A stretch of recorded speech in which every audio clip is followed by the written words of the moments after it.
देखो हमारे यहाँ क्या होता है, एनालिसिस करते वक्त लोग भूल जाते हैं कि अलग अलग पहलू होते हैं। जैसे कोई मसाला ले लो, गरम मसाला है या छोले मसाला है या हमारा महाराष्ट्र का कोई घाटी मसाला है, कोकणी मसाला है बोलते, तो उसमें 50 चीजें पड़ती है।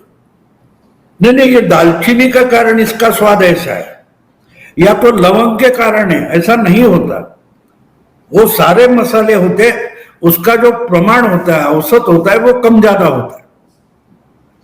तो नाराजगी तो है, ये कोई नाकार नहीं सकता, लेकिन बहुत सारी चीजें और भी होती है। पहली तो बात यह है कि ये बायपोल था, उपचुनाव था। उपचुनाव जो होता है वो उपचुनाव उस इलाके का एमएलए, एमपी या कारपोरेटर चुनता है। उससे पॉलिटिकल सिस्टम जो है, जो व्यवस्था है, उसमें कोई फर्क नहीं पड़ेगा। मैं आपको 2-3 उदाहरण दूंगा कि जो 1970 में जब मुंबई में कम्युनिस्ट के एमएलए थे कृष्णा देसाई, उनकी मर्डर हो गई थी और इसलिए 6 महीने बाद वहां बाई इलेक्शन हो गया। उस मर्डर का आरोप शिवसेना पर था, तो शिवसेना उधर वो चुनाव लड़ी। शिवसेना 4 साल की थी उस वक्त। तो कम्युनिस्ट पार्टी ने कृष्णा देसाई की पत्नी जो थी सरोजिनी देसाई, उसको चुनाव में उम्मीदवार किया और पूरे के पूरे अपोजिशन ने सरोजिनी देसाई का सपोर्ट किया था। यहां तक कि कांग्रेस ने भी सपोर्ट किया था। और मुझे याद है कि कांग्रेस के उस समय के मुख्यमंत्री, टेम्पररी मुख्यमंत्री थे शंकरराव चौहान, वो भी सरोजिनी देसाई के प्रचार के लिए आए थे। अकेली उस वक्त की बीजेपी यानी जनसंघ ने शिवसेना को सपोर्ट किया था और 20,000 के फर्क से शिवसेना का कैंडिडेट जीत गया था। तो जल्लोष हो गया। मैं भी 1-2 साल का पत्रकार था, बिल्कुल यंग लड़का था, तो हम तो एक्साइट हुए थे। अब तो ये पलटाव शुरू हो गया, एक नई पार्टी आ गई, 4 साल की थी शिवसेना। लेकिन 2 साल बाद जब जनरल इलेक्शन हुआ, वहां 40-45 हजार से शिवसेना का वही कैंडिडेट हार गया 72 में। तो चुनाव जो होता है वो ट्रेंड सेटर नहीं होता। वो हमारे यहां भारत में वोटर ज्यादा से ज्यादा प्रगल्भ, वो मैच्योर होता जा रहा है और एनालिसिस करने वाले ज्यादा से ज्यादा इमेच्योर, एमेच्योर होते जा रहे हैं। इसका जो हम खबरें सुन रहे हैं ना, इसका कारण वो है। अब देखो दूसरी एक बात बोल दूं, ट्रेंड सेटर कैसे होता है। मुझे याद है 79 में जब जनता पार्टी की सरकार थी, उसमें अंदरूनी मतभेद इतने थे, खुलेआम बोला जाता था टूटेगी, लेकिन इंदिरा गांधी ने कांग्रेस तोड़ी थी। इन कांग्रेस के 2 टुकड़े हुए थे और कांग्रेस की तरफ से आजमगढ़ में जो बाई इलेक्शन था लोकसभा का, उसमें मोहसिना किडवाई को उम्मीदवार बनाया गया था, इंदिरा जी ने बनाया था और पूरी कांग्रेस नहीं थी, कांग्रेस का एक टुकड़ा था इंदिरा जी के साथ। लेकिन मोहसिना किडवाई जीत गई और वहां से वो ट्रेंड सेटिंग हो गया। अगले 1.5 साल में देश की सत्ता बदली, जनता पार्टी हार गई। तो उसको ट्रेंड सेटर बोल सकते हैं क्योंकि माहौल ये था। आज आप ये नहीं बोल सकते कि बिहार में या देश में ऐसा कुछ माहौल है कि बस मोदी के खिलाफ या भाजपा के खिलाफ ये हो गया, ऐसा नहीं है। आपको और एक बात बोल दूं कि 2017 में जब विधानसभा बिहार का, उत्तर प्रदेश का चुनाव हो गया, तो योगी जी मुख्यमंत्री बनाए गए, केशव प्रसाद मौर्य उप मुख्यमंत्री बनाए गए। वो तो दोनों एमपी थे, उन्होंने जगह छोड़ दी। 6 महीने के बाद वो दोनों सीटों पर समाजवादी उम्मीदवार चुनकर आ गया। लेकिन 19 के चुनाव में 2 साल बाद वो दोनों हार गए, फिर बीजेपी जीत गई। तो ट्रेंड सेटर उपचुनाव को नहीं बोल सकते। उपचुनाव का नतीजा एक बात है, वो चुनाव जीते या हारे सच है, लेकिन और एक बात होती है कि उस वक्त का माहौल क्या है, देश का हो, उस प्रदेश का हो, उस माहौल पर होता है। इसलिए हाँ, एक है कि बीजेपी जिस ढंग से काम कर रही है बिहार में वगैरह, उसके नाराजगी है। और दूसरी बात और एक, जो प्रशांत किशोर जीता है, तो प्रशांत किशोर जीतने से बीजेपी को धक्का कितना लगा मुझे मालूम नहीं। नाक तो बीजेपी का कटा है कि तुम्हारे राष्ट्रीय अध्यक्ष की जगह थी और वहां तुम हार गए, नाक तो कटा है। लेकिन नुकसान किसको हुआ देखो, वहां दूसरे नंबर पर आरजेडी थी, वो डिपॉजिट भी चला गया उनका, वोटिंग परसेंटेज कम हुआ है, कम से कम 20-35% कम हो गया वोटिंग। तो ये सारे फैक्टर होते हैं। तो इससे, लेकिन एक बात है कि इससे एक ट्रेंड दिखाई दे रहा है। वो ट्रेंड ऐसा है कि बीजेपी अब इस देश में सेंट्रल पार्टी, बड़ी पार्टी बनकर 25-30 साल रहेगी, ये वोटर ने मान लिया। और इसके लिए अगर बीजेपी को अच्छा अपोजिशन चाहिए, विपक्ष चाहिए, तो वो बनाना पड़ेगा, ये वोटर ने मान लिया है। और इसलिए वोटर ने तय किया है कि हम नया विपक्ष बनाएंगे। ये सारे विपक्ष नालायक है।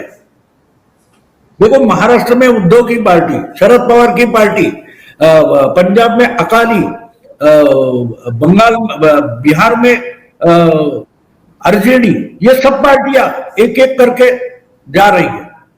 लोग उनको बीजेपी का अल्टरनेटिव नहीं मानते, विकल्प नहीं मानते। ये ट्रेंड है, ये एस्टेब्लिश हो गया। तो शायद जनसुराज पार्टी बिहार में 2 नंबर की पार्टी बन सकती है। ये इससे हमको निष्कर्ष निचोड़ निकालना पड़ेगा। अगर नहीं निकाला तो नहीं, मत सोचो, कोई बात नहीं। लेकिन विपक्ष को, विपक्ष का आकार वोटर निर्माण कर रहे हैं। जैसे कांग्रेस को कोई हरा नहीं सकता, जनता पार्टी फंस गई, फिर अलग अलग गठबंधन फंस गए, एसवीडी गवर्नमेंट बनी। तो इससे आहिस्ता आहिस्ता लोगों ने बीजेपी को अपोजिशन पार्टी विकल्प के तौर पर लिया और वो सेंट्रल पार्टी बन गई। आज मेनस्ट्रीम पार्टी कौन सी है? बीजेपी है। लेकिन वो एक समय था 2-3 राज्यों में क्षेत्रीय पार्टी थी ना, मध्य प्रदेश हो, हिमाचल हो, या क्या बोलते राजस्थान हो, महाराष्ट्र या गुजरात में बीजेपी थी ही नहीं। 10-12 एमएलए वगैरह होते थे। तो लोगों, उन्होंने, लीडरशिप ने तय किया कि हमको बड़ी पार्टी बननी है, राष्ट्रीय पार्टी बननी है। उन्होंने प्रयास किए, लोगों ने उनको मदद की, हो गई। तो इसलिए मैं मानता हूं कि लोगों ने तय किया कि अब कांग्रेस के बारे में कोई होप नहीं है। कांग्रेस बीजेपी को दिखाई दे रहा है अलग अलग राज्यों में है, इसलिए इतनी सीटें आती है, लेकिन कांग्रेस बस हो गया। जैसे तमिलनाडु में हमने वो थलपति विजय को आते हुए देखा। ये डीएमके, अन्ना डीएमके बहुत हो गए। अब हमको रियल अपोजिशन या डीएमके की या द्रविड़ राजनीति को चैलेंज देने वाला कोई चाहिए। तो कोई खड़ा नहीं हो रहा था, तो उन्होंने नई पार्टी को चांस दिया। तो ये समझना जरूरी होता है। बस ये जीता वो हारा, वो बात सीधी है, लेकिन उससे भी बहुत कुछ निकलता है, वो समझना, एनालिसिस होता है। तो इसलिए तो 3 चुनाव हो गए, 3 उपचुनाव हो गए, उसमें गुजरात तो बीजेपी ने आराम से जीत लिया, वो कोई बड़ी बात नहीं थी। लेकिन मध्य प्रदेश में अंदरूनी मामला था। जो नरोत्तम मिश्रा है, उसको लगता था अभी जो कोई अल्टरनेटिव दिया वो चुनकर आए तो नेक्स्ट टाइम भी हमको टिकट नहीं मिलेगा, तो इस टाइम अपोजिशन जीते, कांग्रेस जीते, अच्छा है। और यानी दतिया का चुनाव अलग कुछ कर रहा है, बाकी पूरा अलग कह रहा है। तो ये समझना जरूरी है। एफसीआरए को तो करना ही चाहिए था, क्योंकि जो फॉरेन फंडिंग से यहाँ आंदोलन चल रहे हैं उनको रोकना है, तो एफसीआरए और स्ट्रांग करना चाहिए, वो तो नहीं। लेकिन अपोजिशन की जो राजनीति है वो समझ नहीं रहे क्या करें। उनको चुनाव जीतना है, लेकिन हर बार चुनाव हार जाते हैं, क्योंकि आपकी पार्टियां सिर्फ मीडिया में चल रही है, जमीन पर है कहां? जमीन पर तो पार्टियां नहीं है। मीडिया में जोर शोर से, अभी कॉकरोच आंदोलन भी मीडिया में चला है, 4 दिन में खत्म हो जाएगा। अगर ये लोग एक एक करके, ये अभिजीत दीपके या कौन है सौरभ, उसके पीछे जाकर खड़े हो गए, तो पता चलता है इन्होंने होप छोड़ दिया। हम अपने बलबूते पर बीजेपी को नहीं हरा सकते, बस समय आएगा तो चुनाव लड़ेंगे, हार जाएंगे, कोई बात नहीं। तो इस ढंग से विपक्ष की राजनीति नहीं चलती। देखो, एक समय था, हमने देखा नेहरू हो, इंदिरा जी हो, उनके जमाने में हमने देखा है कि विपक्ष के लोग बहुत कम होते थे पार्लियामेंट में, लेकिन वो जब बोलने लगते थे तो प्राइम मिनिस्टर भी चुपचाप अपनी जगह पर बैठकर सुनता था। वो सरकार को घेरते थे, मुद्दों पर घेरते थे, तमाशा नहीं करते थे। ये लोग तमाशा करते हैं कि भाई मैं मीडिया के कैमरे में कैच हो जाऊं, बाकी परिणाम होने से कोई मतलब नहीं। अब अगर हम लगातार बिहार बंगाल के चुनाव के नतीजे देखें या आज जो कुछ हुआ है नेपाल में वो देखें, तो पता चलेगा कि ये कॉकरोच आंदोलन का इंपैक्ट कितना हो सकता है। नेपाल तो छोटा देश है, वहां कॉकरोच आंदोलन, जिसको आजकल कॉकरोच बोलते, कुछ महीने पहले उसको जिंजी बोलते थे, तो उसका परिणाम क्या होता है वो हमारा पड़ोसी नेपाल में लोग देख रहे हैं। हमारे यहां लोग बुद्धू नहीं है, वो समझते हैं। हाँ, मीडिया वाले समझते नहीं, इंटेलेक्चुअल समझते नहीं, आम आदमी जल्दी समझता है। और इसका कारण यह है कि आम आदमी को भुगतना पड़ता है। नोएडा के एसी में बैठे हुए या गाजियाबाद के टावर में रहने वाले लोग हैं ना, उनको ये समझ में नहीं आता। परिणाम जिसको भुगतने पड़ते, परिणाम जिसको भुगतने पड़ते उसको समझता है कि अरे नेपाल में क्या हो रहा है, क्यों हो रहा है। ये जेएनजी के बहकावे में आकर हमने सरकार और देश का नुकसान किया। वो वापस हिंदू राष्ट्र बनाना चाहते, समझ रहे हो उसका कुछ मतलब। अगर ये हमारे यहाँ पॉलिटिकल एनालिसिस करने वाले के दिमाग में नहीं आ रहा है तो वो पॉलिटिकल एनालिस्ट नहीं है। आपको समझना पड़ता है कि जनमानस में क्या आंदोलन चल रहे हैं। कैमरा में पकड़ा हुआ जो आंदोलन है उससे भी ज्यादा भयंकर आंदोलन जनमानस के अंदर होता है।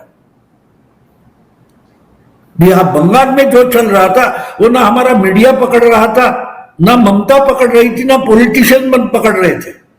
वो कितना भयंकर आंदोलन था कि ममता की 15 साल की पार्टी पूरा सुपड़ा साफ कर दिया, पार्टी तक बची नहीं। तो वो आंदोलन होता है, वो आंदोलन दिखाई नहीं देता, वो ज्वालामुखी जैसे फट जाता है। हम समुद्र की सतह पर जो लहरें निकलती है उसको आंदोलन समझते, वो आंदोलन नहीं होता। वो गहरे जगह समुद्र से जब ज्वालामुखी फटता है वो आंदोलन होता है। और हम देख रहे हैं क्या हो रहा है। तो ये बाकी पूर्वग्रह हुआ है या कॉकरोच आंदोलन हुआ है, क्या कॉकरोच आंदोलन से निकला है? कुछ नहीं निकला है, कुछ नहीं है। अब जो बच्चे नाच रहे थे, पिकनिक करने आए थे बच्चे, ये सारे बच्चे पिकनिक करने आए थे। आंदोलन का मतलब गुस्सा होता है।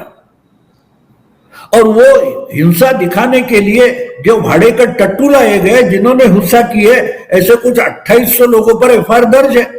तो सुप्रीम कोर्ट ने बोला नहीं नहीं नहीं नहीं नहीं, जिनका रिकॉर्ड है उनको तो एफआईआर रहेगा, तो ये तो निकल जाएंगे। लेकिन इनके साथ साथ घसीटे जाने वाले कुछ बच्चे भी हैं, वो अभी डरे हुए। उनके माँ बाप अगले आंदोलन में इनको घर से बाहर तक नहीं निकलने देंगे। ये बात समझो, बात समझना है तो वो समझनी पड़ती है कि एक बात हो जाती है लेकिन परिणाम भी देखने पड़ते हैं, लॉन्ग टर्म जाते हैं। देखो बांग्लादेश में जो कुछ हुआ था वो सब मजाक उड़ा रहे थे, लेकिन मैं तब से बोल रहा था कि इससे भारत में हिंदुत्व की लहर आ जाएगी। हरियाणा के चुनाव के पहले मैंने बोला था, और हरियाणा से शुरू हुआ, बंगाल तक पहुंचा है।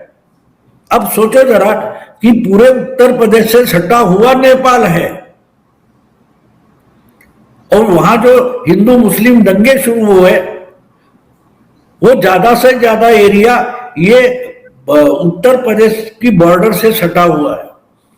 तो उत्तर प्रदेश के चुनाव में क्या होने वाला है इसका भी अंदाज आ सकता है। देखो, हम भी बच्चे थे ना, उस वक्त इतने कैमरे नहीं हुआ करते थे। कहीं भी कोई फोटो निकाल रहा था हम घुस जाते थे बीच में। उसको जी जान से आंदोलन करना नहीं बोलते, समझे। अब तो कैमरे ही कैमरे हो गए। तो ये सब अपोजिशन का पॉलिटिक्स जो चल रहा है ना, वो कैमरे में घुसने के लिए, कैमरे के फ्रेम में मुझे दिखना चाहिए बस। आम जनता की जीवन में इसका क्या इम्पैक्ट है मुझे बताओ, कुछ भी नहीं। मैं दिल्ली में हूं, अभी पिछले 10 दिन से मैं दिल्ली में हूं, प्रॉपर दिल्ली में हूं। मेरे घर में भी काम वाली आ रही है, कोई आ रहा है, तो किसी को फर्क नहीं है। तो क्या आंदोलन हुआ? तो मीडिया में आंदोलन है ना, मीडिया में तो बड़ा बवाल है, लेकिन आम जीवन में दिल्ली के कितना परिणाम है ये देखना पड़ता है। शिवाजी पार्क में राज ठाकरे जहां रहते उसके सामने बहुत बड़ी भीड़ बारिश में आई थी, नाच गाना हो गया, घर लौट गए। आगे क्या है? आगे क्या है? मुझे बुरा इसलिए लगा कि जब शिवसेना पूरे मुंबई से निकलकर महाराष्ट्र में फैल रही थी, तब शिवसेना का मुखपत्र माउथपीस मार्मिक जो था उसका मैं कार्यकारी संपादक था। मैं जब कार्यकारी संपादक बना सितंबर 1985, तो शिवसेना मुंबई, ठाणे, कल्याण तक थी। और जब मैं निकल गया 4 साल बाद मार्मिक छोड़कर, तब महाराष्ट्र में पूरी फैली हुई थी। तो वो 4 साल थे जिसने शिवसेना पूरे महाराष्ट्र में फैली। तो कैसे फैली, क्यों फैली, ये मैंने नजदीकी से देखा है, मैंने पढ़ा नहीं है, मैंने वो लिखा है और शिवसेना के मुखपत्र में ही लिखा है। शिवसेना महाराष्ट्र में नहीं गई, महाराष्ट्र शिवसेना में आया, ऐसा आर्टिकल मैंने मार्मिक में लिखा था। वो ही वारिस आज बाला साहब के अगर वो अभिजीत दीपके पे पीछे दौड़ने लगे तो मुझे बुरा लगता है। मुझे याद है उस वक्त, यानी शिवसेना ने मुंबई कॉरपोरेशन जीत लिया था, उसके कुछ महीने पहले मुंबई में शिवसेना का सुपड़ा साफ हुआ था। दिसंबर में लोकसभा का चुनाव हुआ था 84 का। शिवसेना के 2 कैंडिडेट बीजेपी के कमल चिन्ह पर खड़े थे, हार गए। फिर 2.5 महीने बाद विधानसभा चुनाव हो गया, शिवसेना का अकेला छगन भुजबल चुनकर आया था और शिवसेना का जो गढ़ माना जाता है वहां दत्ता सामंत के 3 एमएलए चुनकर आए थे। लेकिन उसके 3 महीने बाद जो कॉरपोरेशन का चुनाव मई जून में हो गया, शिवसेना ने अकेले के बलबूते पर कॉरपोरेशन जीत लिया और शिवसेना बाउंस बैक हो गई। और उसके बाद उनको मार्मिक नए ढंग से नए फॉर्मेट में बनाना था, तो हमारे दोस्तों के साथ बात हुई और बोले कि नहीं, भाऊ को कर दे एडिटर, एग्जीक्यूटिव एडिटर। तो मैंने वो देखा है सब। मैं एक बार उनसे बातें कर रहा था तो उनको बोला कि भाई दत्ता सामंत ने आपका गढ़ खाया है, वो दत्ता सामंत पर अटैक करना पड़ेगा, हमारा नैरेटिव ऐसा चाहिए। वो बोले बिल्कुल नहीं, उसके खिलाफ दत्ता सामंत नाम ही मार्मिक ने नहीं आना चाहिए। मैंने बोला क्यों? उसने तो आपकी जमीन खाई है। बोले मुझे, वो बोले बाला साहब 2-4 साल के बाद दत्ता सामंत है कहां मुझे दिखाना, और बाद में तू बोलेगा वो मैं सुनूंगा। आज लोगों को दत्ता सामंत नाम याद नहीं है, लेकिन 2090 में, सॉरी 1990 में जब विधानसभा चुनाव हुआ, शिवसेना के 20 एमएलए मुंबई से चुनकर आए, दत्ता सामंत का कोई नहीं आया। तो वो देख सकते थे। हवा पर मत जाओ, लोग बातें करते उस वक्त मत जाओ। मैं मानता हूं वो भी मेरे पॉलिटिकल गुरु थे। राजनीति उन्होंने कैसे समझाई, देखो बोले ना 4 साल बाद बोल, 3 साल बाद मुझे दिखाना कहां है दत्ता साहब। तो हवा में मीडिया में जो चलता है उसको हम बवाल समझते हैं, वो बवाल होता नहीं, वो एक हवा का झोंका है। एक कागज उड़ गया, हम बोलते हैं अरे क्या हो रहा है, कागज उड़ रहा है, हम भी उस बहकावे में आ जाते हैं। राजनीति लोगों में होती है। जब लोकतंत्र हम कहते हैं तो लोकतंत्र का मतलब ये होता है जनमानस। हमारे आज के सब मीडिया जो है, पत्रकार है, वो जनमानस से टूट गए। उनको पता नहीं है जनता की दिल में क्या चल रहा है, और इसलिए 4 महीने तक इनको बंगाल में क्या हो रहा है पता तक नहीं था। बाद में बोलते ममता के हार के 5 कारण, इसी कारण से ममता हारी। अबे पहले क्यों नहीं पता था तुझे? क्यों पता नहीं था? 4 मई के दोपहर 12 बजे तक किसको पता नहीं था एक भी कारण ममता हार सकती है? ममता हार ही नहीं सकती, आपका कंक्लूजन था। क्योंकि सिर्फ पॉलिटिशियन नहीं, विपक्ष नहीं, मीडिया भी जनमानस से पूरा टूट गया, अलग हो गया। लोगों के मन में क्या चल रहा है, ये जो कुछ हुआ है अभी, वो देखकर बहुत सारे 40-50 उम्र के जो लोग हैं वो डिस्टर्ब है। ये जो अलग अलग वीडियो आ गए, बच्चियां गंदी गंदी भाषा बोल रही है, बच्चे नंगा नाच कर रहे, और वो कौन है? वो जेंजी है, वो जेंजी है जो बस नंगे होकर नाचना बचा था। बहुत सारे अभिभावक है वो चिंतित है, क्या हम अपना बच्चे को कॉलेज में भेज रहे हैं, क्या वो सही ढंग से जा रहा है? बहुत सारी महिलाओं को मैंने रोते भी सुना। मुझे तो एक सवाल दिमाग में आ गया, मोदी बोलते बेटी बचाओ बेटी पढ़ाओ। बेटी बचाई तो ठीक है, लेकिन बेटी क्या पढ़ रही है वो किसने देखना है? जो कुछ हमने जंतर मंतर पर देखा उसको बेटी पढ़ाओ बोलते हैं। हाँ, अगर ये बात इतना भयंकर डिफरेंस है, ये अगर हमारे मीडिया कर्मियों को समझ में नहीं आ रहा है तो ये भी विपक्ष जैसे एब्सोल्यूट हो जाएंगे, इनका भी सुपड़ा साफ होगा। ऑलरेडी मैंने सुना एक बड़ा इंडिया टुडे जैसा मीडिया हाउस है, 120 लोगों की छटनी हुई, फिर भी अक्ल नहीं आ रही है। आपका रेवेन्यू मॉडल कोलैप्स हुआ है क्योंकि लोगों ने आपकी तरफ पीठ की है, लोग आपको अनदेखा करने लगे, क्योंकि आप ये नंगा नाच है इसको ही स्टूडेंट मूवमेंट बोल रहे हो। जिस ढंग की भाषा वो बच्ची बोल रही थी, वो मेला था, पिकनिक स्पॉट बन गया था।